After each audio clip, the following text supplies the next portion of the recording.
Imagine taking one careless step and feeling the ground sigh beneath your foot. Not cracking like ice, not collapsing like a hole, but just giving up.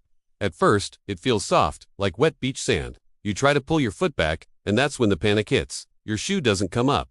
It sinks deeper. The ground isn't pulling you down. It's inviting you in, patiently. Your heart pounds. You've seen the movies. Quicksand swallows people whole, right? Your brain screams, fight. You yank your leg hard.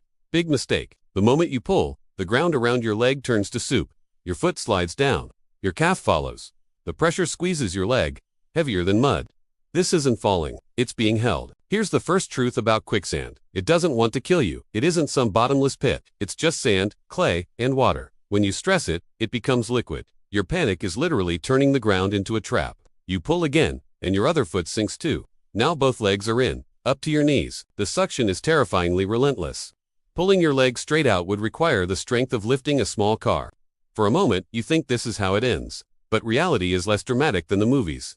The human body is actually less dense than quicksand. If you were calm, you would float, sinking only to about your waist or chest. The real danger isn't being swallowed. It's exhaustion, dehydration, or drowning if the water level rises. The problem is staying calm when every instinct is screaming at you to thrash. You flail your arms. Every movement feels heavier than the last. Your legs are locked, buried to your thighs. The sand grips you like a giant hand. You're losing. But then, you stop.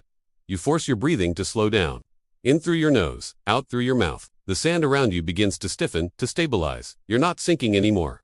Quicksand responds to patience. You lean back slowly, spreading your weight.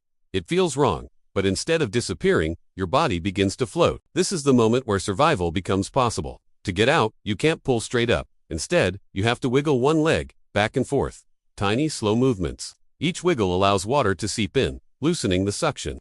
It's exhausting, but centimeter by centimeter, your leg starts to rise.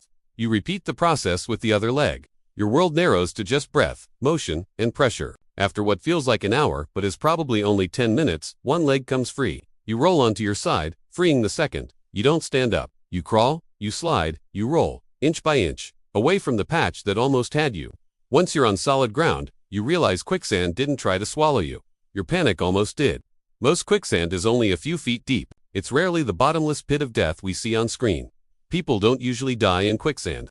They die because they get stuck and can't escape the elements in time. So if you ever feel the earth soften beneath your feet, remember this. The ground is just waiting to see what you'll do. Move slowly, breathe deeply, and don't rush. Because in quicksand, the fastest way out is to stop fighting. And the biggest threat isn't the sand. It's your own fear. Thanks for watching, and stay safe out there.